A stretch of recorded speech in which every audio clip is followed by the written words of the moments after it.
dos grandes objetivos, né, um objetivo macro desse trabalho do podcast e da LKB como hub de comunicação, é justamente trabalhar com a educação, com conteúdo para educar, para fomentar, né? E uma das coisas que eu quero que todo mundo entenda, por exemplo, é que vocês são caras empreendedores que estão acreditando no esporte, que estão investindo nisso para atender os clientes da maneira que vocês estão trabalhando e atendem. E queria que vocês falassem, ainda existe muito, a muamba, o outro lado do mercado, isso prejudica quem está acreditando, né, num sistema, cara, funcional, num sistema correto. Tem uma lógica, né, do porquê que você está trabalhando com tudo direitinho, está fazendo a coisa da maneira correta. Perfeito. E como que isso funciona? Né?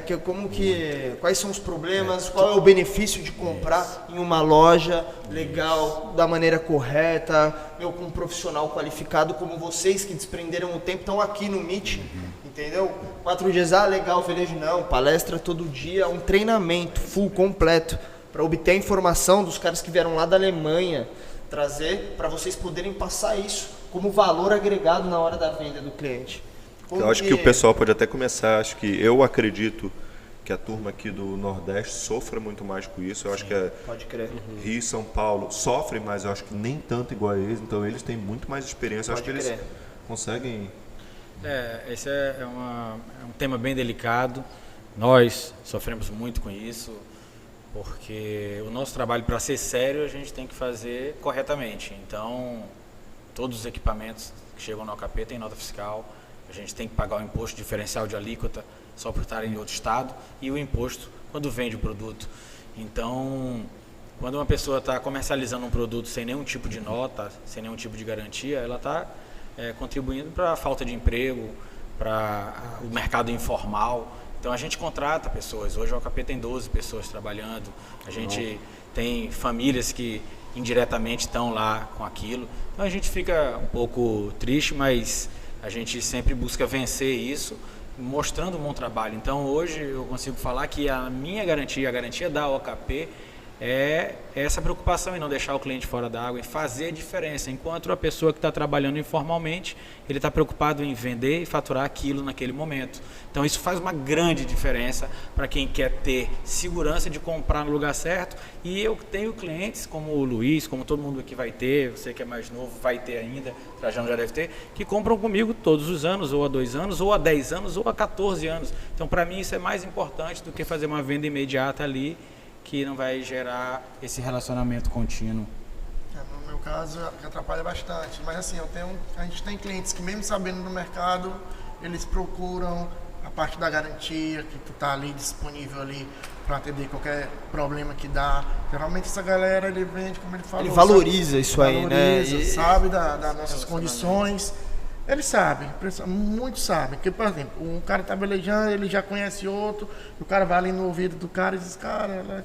Mas mesmo assim, o cara vai lá, compra, sabe das condições que a gente tá ali, da segurança que tem em comprar numa loja, entendeu? Porque é um equipamento caro, cara. Tu vai dar um problema numa boia, chutei uma boia R$1.000. Aí tu vai dar um problema em alguma linha, alguma coisa da barra, tu chuta aí mais de 500 a 600, dependendo da peça. Então, se ele for mesmo ver no final, se der problema, vai sair quase o valor que a gente está vendendo. Então, quem tem essa consciência, vai procurar um lojista. Agora, se o cara é momentâneo, né, mas pode acontecer, pode. A gente vai dar a garantia, como ele falou, tem imposto, tem vendedor, tem tudo para se pagar. E uma coisa de feeling, né, uma sensação, vocês sentem que, vamos chamar da maneira assim, essa maneira correta, profissional de trabalhar, ela está aumentando, ela tá ganhando força no mercado, ela está sendo vitoriosa, e a informal tá caindo? Como que vocês acham que fica essa balança aí atualmente no cenário do mercado, né, nacional e regional? Na verdade, ela estava aumentando cada vez mais, e com a pandemia ela a maneira correta. Não, minto. A forma informal estava aumentando muito até antes da pandemia. Então a gente estava tendo cada vez mais vendas informais. Com a pandemia deu um break, parou porque pararam as viagens, então eles entram de forma não declaradas.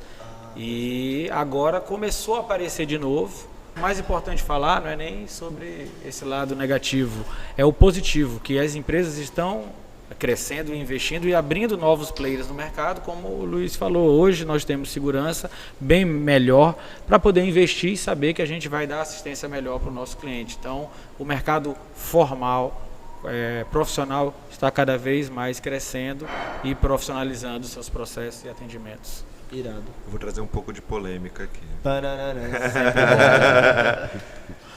É interessante porque, de novo, a gente pensando como não apenas como loja, mas como marca, e aí a gente tem que sair do Brasil um pouco para ter um pouco desse pensamento e pensar como forma global. E a nossa responsabilidade, como o Rogério bem colocou, tem que filtrar isso. Então vamos entender o que são estrangeiros que vêm para o Brasil e trazem os seus kites para velejar e na volta vendem os seus equipamentos a preços abaixo do que a gente tem aqui disponíveis em função de todas as taxas, impostos, tributos que a gente tem para pagar, do que é o profissional do descaminho, que é o termo técnico. O cara que se profissionaliza em vender da maneira informal. Não é uma exclusividade do mercado de kitesurf. Sim. Diversos outros esportes sofrem com essa situação. Inicialmente havia, exatamente nesse contexto que o Rogerinho falou, de até antes de 2019, de ter essa resistência, de enxergar esse mercado, mas e consumidores, kitesurfistas e outros esportistas ligados às marcas que a gente trabalha, consumindo produtos de gringos, né? Assim, de estrangeiros que vêm para o Brasil trazendo esses equipamentos. Então, o que a gente fez? Se a origem desse equipamento, e às vezes é um pouco difícil mapear isso, mas se é um kitesurfista do Rio que veio aqui para o Ceará ou que comprou via internet em qualquer outro lugar esse equipamento e ele teve algum problema, nós passamos a atender esse equipamento, inclusive em alguns casos em garantia. Pode crer. Há uma discussão extremamente forte sobre esse tema, mas a gente entendeu que se ele for bem atendido na marca, tá educando o cara, meu. Ele vai entender que estamos aqui para servi-lo. E ele vai estar bem abastecido com a marca. E a gente tenta trazer para ele uma consciência de que, cara, pensa na gente. Nós estamos aqui no Rio de Janeiro, junto do teu lado, no dia a dia. Isso. No teu momento único, que foi aquele momento que você fez aquele negócio, ele é uma pequena fração de todo o tempo que você tem na prática do esporte.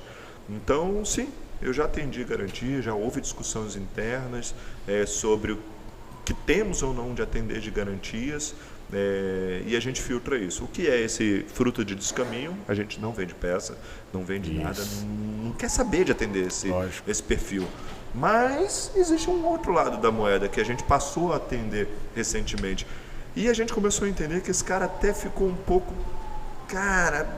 ficou sem jeito, ficou sem graça. Sim. Ele falou, pô, cara, eu sei que eu cometi algo, eu sei que eu fiz uma ação que não era legal, pro meu benefício pessoal, e que, pô, o cara tá lá no dia a dia pagando funcionário, pagando as lojas, pagando os funcionários, sabe? E me atendeu. Aí ele veio e comprou um trapézio, veio e comprou uma lycra, veio e comprou uma barra. Então a gente tem a responsabilidade também de educar essa pessoa, dizendo que, cara, pô, estamos aqui, estamos para te servir, cara. Vamos em prol do esporte. Tá? Então, é uma meta, convertê-los de volta para a rede. Catequizar, literalmente. Convertê-los. E a melhor maneira que tem é servi-los bem. Então ele vai perceber que, pô, ali tem um trabalho sério, que a gente, independente de onde ele comprou ou não, ele vai ser atendido. E aí a gente converte. Já aconteceu isso e é uma das metas que a gente tem, que é quando a gente descobre que um cliente foi oportunista nesse momento, que a gente não vai julgar, a gente depois tenta trazer ele para a rede. E aí, fazendo um bom trabalho, a gente consegue converter e ele deixa de comprar onde não deveria e volta para a rede. Tu sente isso lá? Não consegue sentir isso lá perto da praia, lá, Felipão? Sente. Porque em São Paulo tem muita gente que viaja também para Europa, trabalho. Então, mas é que nem vocês falaram, na hora do serviço, que é uma coisa que eu estava até em dúvida no tempo, ontem também conversando aqui com um das doutores, ele falou, não, vale a pena se atendê-lo para convergir ele, mesmo que se você não dê garantia, cobra pelo serviço, mas tenta atender nesse ponto. Mas tem bastante também, então, mas é Maria Pessoa, mas é... Aí se você for enxergar no business mesmo do negócio, cara, não é que nem aqui, que o cara vinha com sarcófago aqui antes, tá umas publicidades, não, lá é pontual. Pontual, ou aquela coisa da oportunidade, chega, só que a oportunidade, eu acho que está um pouco parado o preço agora, não está uma distância tão longa, tem uma coisa irrisória, mas não é que nem uns anos atrás, eu acho. Então, o pessoal põe na balança R$1.500, R$2.000, R$2.500, então... Ela põe na balança, às vezes acaba por optar por ter o produto nacional, porque vai ter... E o serviço, e a garantia, e o negócio todo, né? Esse lance é legal porque, assim, mesmo que de 100% não volte, mas os poucos que vêm já trouxe, né, cara? Então... Com certeza, bacana. com certeza. É um dia após o outro. Isso. Não tem mágica. E o cara que indica o outro, pô, o cara fez isso pra mim. Exato, isso acontece vai, muito. O cara foi bem atendido, ele indica um amigo dele que vem e compra o kart aqui dentro. E às vezes esse cara conhece o estrangeiro que veio aqui, né? Não faça a mesma cagada. Cara. Vai lá, assim, ó. não, ele... Vai ter o cara também que é isso aí, é o cara que tá viajando, que é 2 caixas, que o cara vai embora para não pagar os $200 de bagagem. Não vai beleza. usar. Esse Beleza, tipo, isso aí não, é... Mas o que incomodava, eu acho que era isso aí, que É você o sofria profissionalismo de pessoas... cara desse caminho mesmo. informal. Isso, Não é os caminho. caras que fazem isso, nem do mercado são. Tipo assim, a gente trabalha com isso. Sim, Os caras, um é engenheiro, um é não sei o quê. O cara tá... Não tem nada a ver com o mercado. Aí, um pouquinho também na raia de cada um.